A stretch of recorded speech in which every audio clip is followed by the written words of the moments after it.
Hello, Bumpy McSquigums here, and I am continuing my Let's Play of the Banner Saga. This is right where we left off, and this is episode 7. So, if you recall, in the last episode, I did some fighting fails. I don't know. I had injuries in almost every battle, and I even failed one because I got greedy and chased some people down. Not the best plan, I figured out later. But that's okay. All right. Well, we're gonna increase a Mooger's rank because, well, he just doesn't seem to have that much oomph behind him, and it's quite unfortunate because he seems like he's got the potential to be something special. So we will give him a little bit more strength, a little bit more shieldage.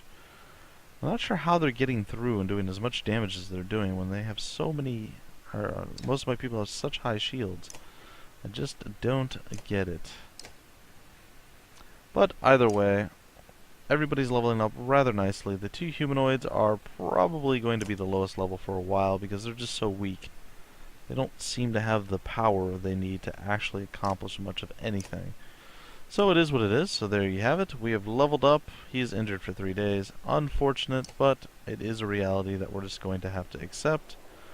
We're going to go to the market. We have 15 left. We have 77 days worth of supplies. Probably don't need to worry about that. There's a studded pommel. Knockback on strength attack of 5. A Namej ring. 2 strength deflected plus 1 will per kill. Might not be so bad. And a well-honed razor crafted by Halden.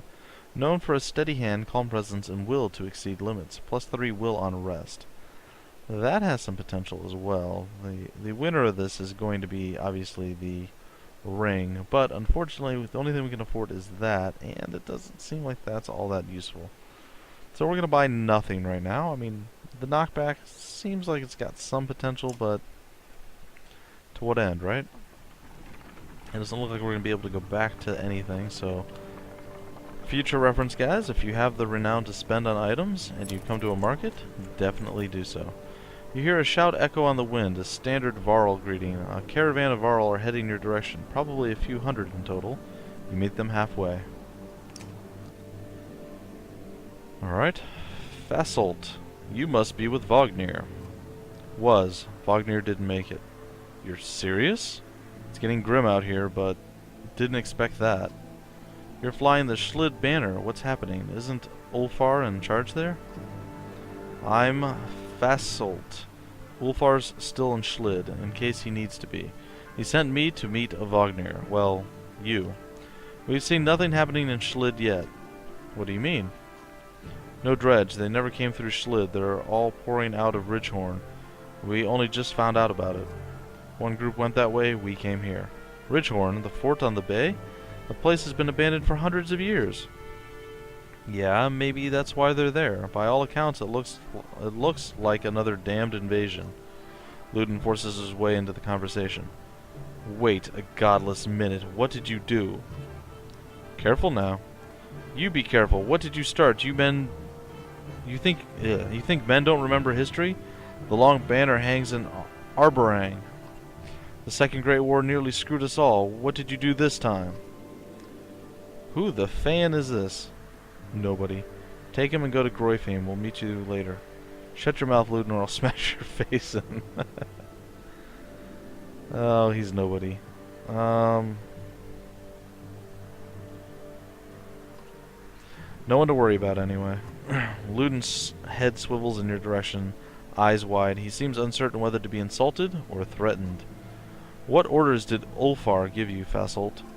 I'm supposed to offer any support you need. I've got 330 Varl behind me, and Ulfar wants to know what's happening at Ridgehorn. What's your plan? We're going to Ridgehorn, you're coming. We're going to Ridgehorn, you take Ludin and go to Grofheim. Forget Ridgehorn, we need to go to Grofheim.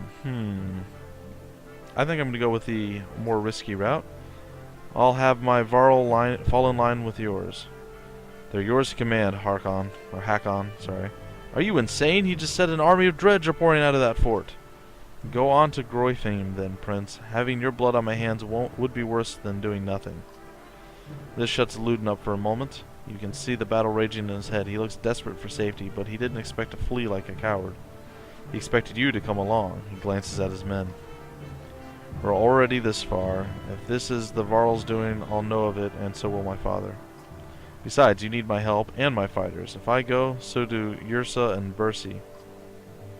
Ludin's unexpected flip-flop catches you like a swift kick to the shins. Mogr can't contain a chuckle. Ha! The prince has courage. I'd rather you were safely in Grofheim, Ludin. Do whatever you like, Ludin. Knock him out cold and send him away. Do whatever you like, Ludin. Paint me the villain, Hakon. What do I care? I'm sick of you being the only one to do as he pleases in this alliance. These are Varl lands. We're facing an army of dredge. How much experience do you have in these matters? True, mankind has never provoked them into a war. You're going for a third. Unfortunately, guys, if you're wondering why I'm struggling a little bit more reading these last couple episodes, it's because I had to get up really early this morning and ride, actually my wife drove, 2 hours away to sit in a building for an hour to get passport stuff updated and then drive 2 hours back. There was a lot of conversing, so I probably already spent 5 or 6 hours talking today.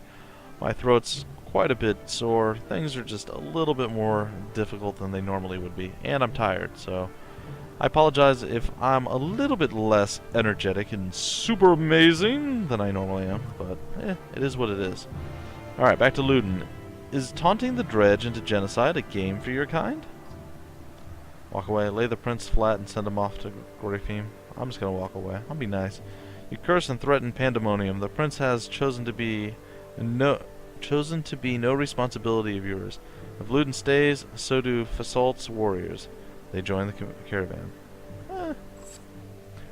Woot! 333 Varl have joined us. We got an additional 60 supplies. And we are on our way.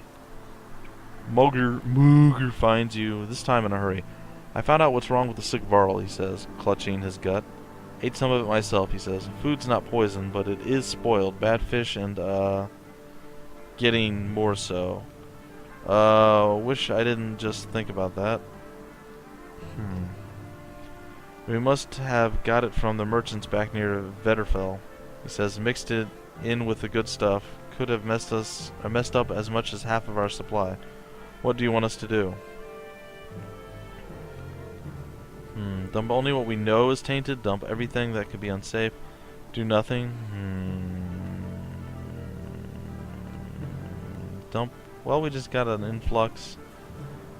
We're gonna dump what we know is tainted. Mogr frowns but agrees. The tainted food is tossed down a hill where it won't attract attention.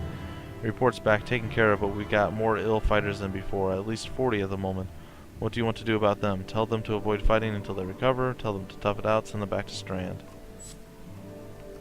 Mogr goes to spread the word. Damned careless merchants. You hope this will be the end of it. How unfortunate. But it is what it is. Haven't heard from our buddy Ubin in a little while. The hike approaching the Godstone is murder. You recall how most Godstones were built on hills overlooking other Godstones so that the travelers could follow them and find their way between cities. It does nothing to ease your pains. Dredge, shouts Mogr near the front of the caravan. Suddenly, black rocks are whizzing past your heads. What the hell is this? You shout. Mogr shakes his head, and a stone slams into the shield of a nearby Varl, exploding in a flash of light and razor-sharp fragments. Get behind the shield bangers! Shouts Mogr as you approach for a fight. Alright, well, oh, there's 728 of them, and of course Formations! Give the order. Alright, a new battle is ready, but unfortunately Mogr's gonna sit this one out. So, he's gonna chill. What is this guy? What does he do? I don't know. He just joined us, so he's gonna take our frontline action. We'll put him in, and we're gonna put Ludin in the front? This seems like a bad idea to me, but whatever. I think we're gonna go, yeah, we're gonna go this route. We're gonna see how this plays out, and it could be a very bad mistake, but we'll see. We shall see. Oh, wow. Different units. What are these guys? Slag-slinging veterans. Nice. Very nice. For the enemy. Alright, doesn't look like we get to maneuver our position whatsoever. Oh, yeah, we do. Sorry. Alright. Well, what I think should happen is I think we should avoid fighting with that guy if we can. At least right away.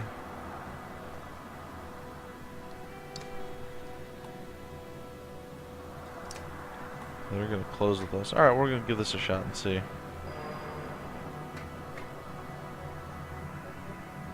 Alright, so we're gonna move over here. We're gonna impale this guy, push him down. He's gonna take additional damage, and he's gonna move apparently. Because he needs to do these things. I don't really know why he decided to move, but okay. Oh wait, there's no point in me doing that when I can just kill him. Alright, so he got a promotion. Very nice. And she needs to be able to do something, so we will move her in range. And have her attack. And break down some armor. She apparently seems to be the armor breaker of the group.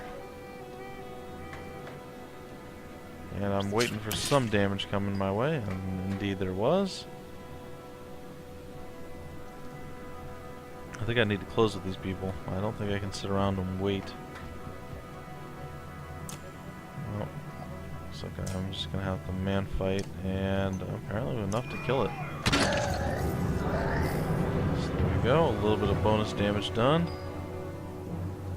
And it looks like we're gonna go over here to this fellow. I'm going to use some Sundering Impact to sunder him and impact him. Oh, she has taken quite a beating, which is not a fun experience for her. Of that I can assure you. What is Malice? What does that do? Taunt one adjacent using causing them to attack you on their next turn. Alright, let's see. What is he looking at? He's not all that... He's got a tremendous amount of armor, though. Alright, so what we're going to do is we are going to use Malice. I like that. Okay, so he has to taunt, and I get to deflect it, which is excellent.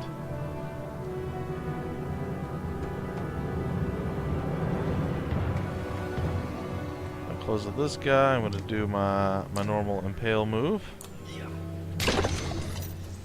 Punt him, and then looks like he runs himself to death nearly. And he did run himself to death, which is very nice. We're gonna move up here, and we're gonna slap this guy in the head. Like we said, good day, sir. You know what, I'm gonna leave him with one. 'Cause I'd like her, oh, she's not gonna be able to.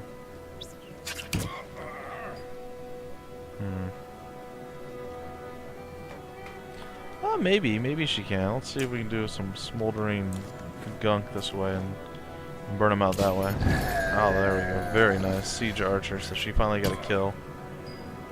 And we're sitting in a pretty good position at this point. And it looks like I'll finally be able to use Tempest, which has been a while since I've been able to do. Use our horn and... Tempest. Did some work there, which I like quite a bit. Take down a little bit of my armor, no big deal. No, you know what, we'll do another one of our Sundering Impacts, because that seemed to work really well. He's down quite badly. I mean, there's not much he can do. Break armor is literally about it. Over here, we're going to smack this guy in the head. Actually, I'm not sure I want to. I think I'm going to just taunt him. There he goes. No big deal. End our turn. More armor breaking. Again, not that big of a deal. Now, it looks like maybe everyone will survive this time. It will surely be a miracle. But it will be my miracle. I will be excited and happy that my miracle will actually work for once. Alright, so he's going to get one more swing, and then it's going to be my turn. I'm going to kill this fellow. Apparently not. Apparently I'm going to kill this fellow instead. Down he goes. And now it's pillage time. A couple shield break maneuvers. And I will move forward. Hakon should have enough power to... No, he still doesn't. Break the armor a little bit more. And break the armor a little bit more.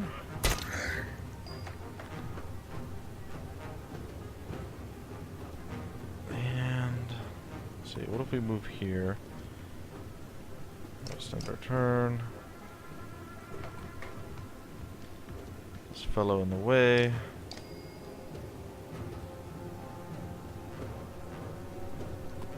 Down here. Our turn again. Does he have enough oomph to finish it? Yes, he does. And down goes the last of the bad guys. We're still not going to pursue, even though we're in a better position than we were. 7 fighter, 36 Varl. Not the greatest, not the worst. And we didn't have any injuries this time. So, to me, that is a victory in and of itself. And I am quite happy with it. Alright. What in the depths are these, you wonder, looking at the unusual dredge slingers? Nobody knows.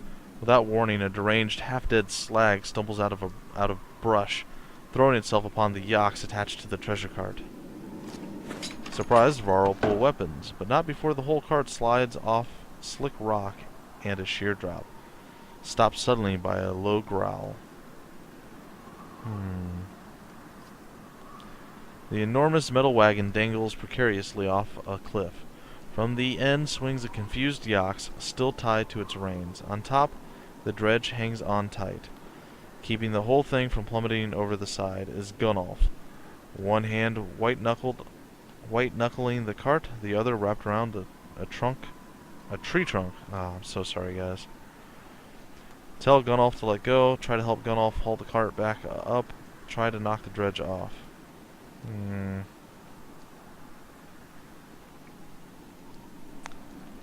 Well, we'll try to help.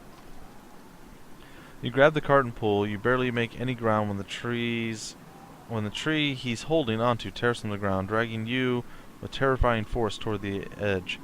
Let go and order Gunnulf to do the same. Shout for others to help pull it back up. Too late. The others lunge toward the cart, but just as it topples over the side, at the last moment you let go, but Gunnulf does not. No! Cries the old Varl. The cart plummets and flips over rocks along the way, tossing its contents across the snow. In a shower of gold and gore, the yaks, the dredge, are torn to shreds. Gunnulf lies motionless, his limbs splayed at unnatural angles. Following the shock of Gunnulf's death, you find yourself wondering why the dredge went after the yaks in the first place. Then you realize the bigger problem is the vast fortune now laying at the bottom of the cliff.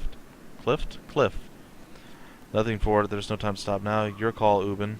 Try to cover it up and come back later. Leave some Varl to gather and return to Strand. Try to recover Gunnulf's body. Well, I should have just had him let go. I feel stupid now. Seemed like we had everything we could have needed to pull the cart back up, but apparently not. What choice do we have, he mutters. Gunnulf is dead, anyone can see that. Even if we gather up the gold, we've got nothing to haul it. He sounds defeated, but resolute in moving on. You begrudgingly set off, leaving the grisly scene behind you. Well, we just lost our most powerful fighter. That's not good. Apparently I'm a bad decision maker.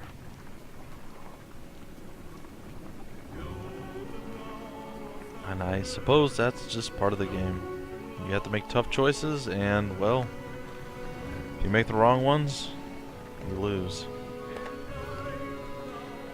Well, at least you lose people. The caravan stops, Godstone looming overhead, for a short rest. The warriors are glad for it. The stone gives you an ancient sense of being watched over in a comforting way. Didn't help the bodies underneath it, though. The earth at the base of the Godstone is scarred, like a struggle occurred. Merchants, no dredge, encircling dangler are a variety of goods. A barrel of mead, Who knows how old? Loose silver, a statue made of soapstone, offerings to a dead god. Leave the dead and their offerings alone. Leave the offerings, but check the merchant's brother. For the merchant's brother. Gather whatever you can. In the midst of the pile of bodies, a glitter catches your eye. You fish a gold necklace. You fish a gold necklace out from a jerkin to find 5 golden rings strung on it. The merchant's brother. Guess he didn't make it, you mutter. Take the necklace with intent to return it. You toss the necklace to Mogr and tell him to hang on to it. If anyone can be trusted, it's him. Don't know what made them think the Godstone be safe, Mogr grunts. We're completely exposed up here, he says. If we're going to rest, I think we ought to do it a little further away. Examine the Godstone. Dengler was always one of the favorites amongst men, god of good fortune. They believed he brought luck, wealth, or whatever else you wish you had, but couldn't get on your own. The word fortune has a lot of meanings. Eventually, you move on. Well, that's a sad day, apparently. We lost Egil in a shield-smashing incident with the dredge, and now, Gunnulf decided to fall off a cliff with a cart in his hand. It's, It's not good.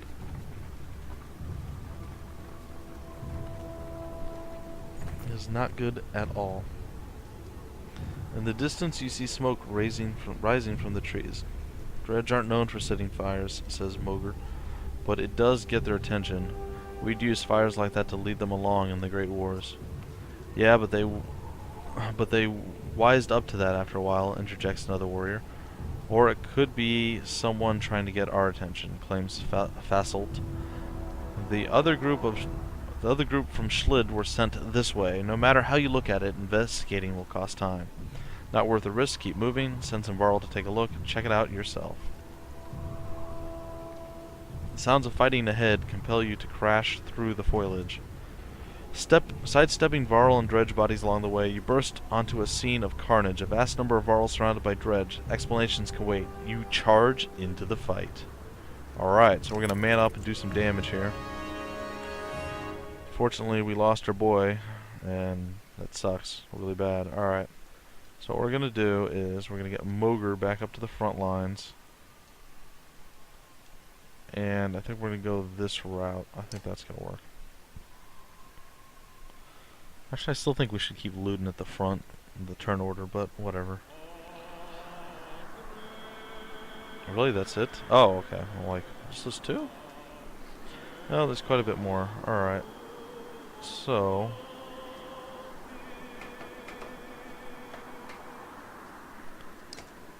I would say that it would be wise... Put him there. Him there.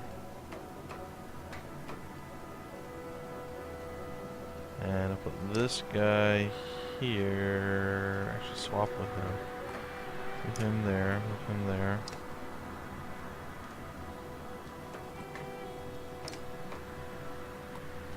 And there. Sure, we'll start with that and see what happens. Alright. So he's just gonna crack the armor. And he's gonna hit Hakon. Hakon's not gonna be happy about it, but to what end? Alright, so Ludin's gonna do his impale, which is kind of his go-to move. Now it's her turn, okay. So what I think I'm gonna have her do is her little signature burn move. And throw down the slag and light it on fire. And he's gonna move forward, and unfortunately that's not exactly what I was planning. So that really doesn't help me any. It actually sucks. Alright, well, whatever. We will break down his armor, I guess. It seems to be about the only thing we can do, so let's do it. Again, that was not exactly the plan. I miscalculated. As I'm sure you can imagine I do quite often. We're just going to take him out straight up. Hakon at least gets promoted, and he is now probably our strongest unit. We will move to close with the other individuals. Oh, it has to be within one tile. Alright, fair enough. Adjacent enemies. Just he got burned out. A little bit of damage there. Not so bad. We'll close distance with him, and we will bring the pain. Level 2, bring the pain. Break some armor. Ludin. Oh, no. Ludin went down completely? Really? Wow. Okay. Surprise. That, was definitely not part of the plan. Definitely not part of the plan. Yikes. Alright. So what we're going to do is battering ram this guy back as far as possible.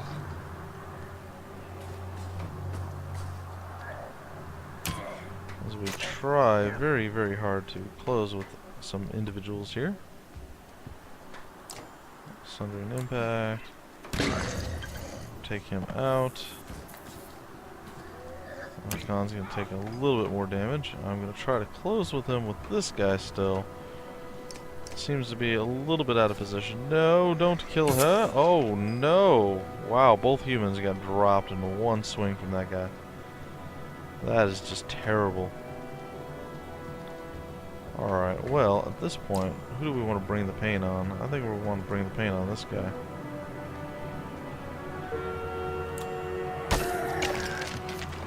Apparently only level 1 because we weren't able to get level 2 in time.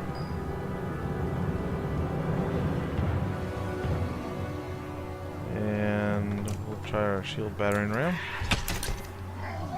Oh, we lowered one of our own guys' armor a little bit, which is always unfortunate, but it is what it is. He goes down. One less bad guy to worry about. Finally, we managed to close with a few folks here. Looks like we can do quite a bit of damage, which pretty much puts him in a very crippled position. And our buddy here should be able to take him out in one shot, and indeed he does. So it's just Mooger and the rest of our team up against this silly nanny over here that's trying to battle us. Well, I said die. I poked him, and I will probably slay him. How much health does he have? I don't know, I can't see past the horn. Apparently more than 7. Apparently more than 7.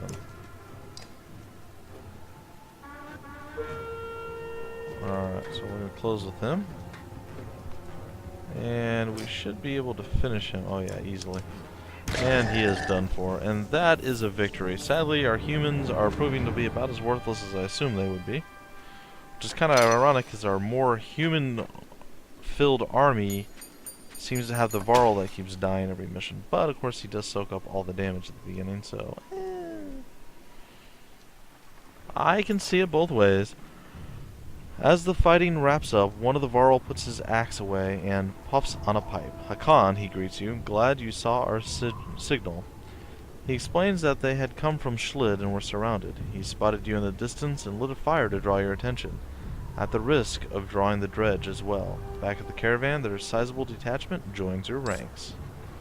Very nice. We are running low on supplies, though.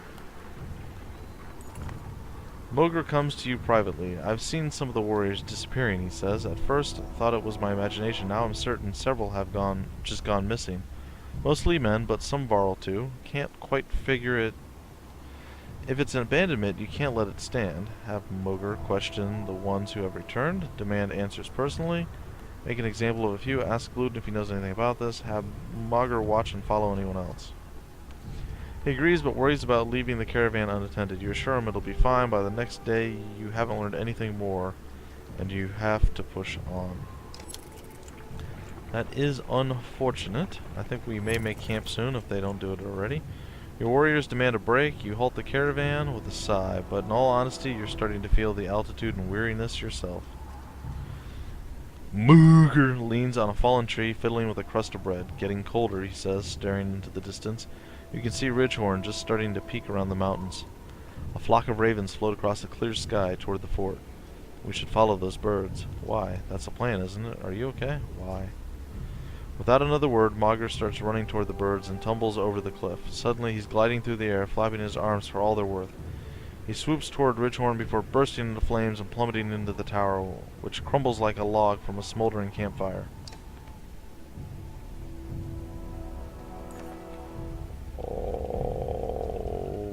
Okay.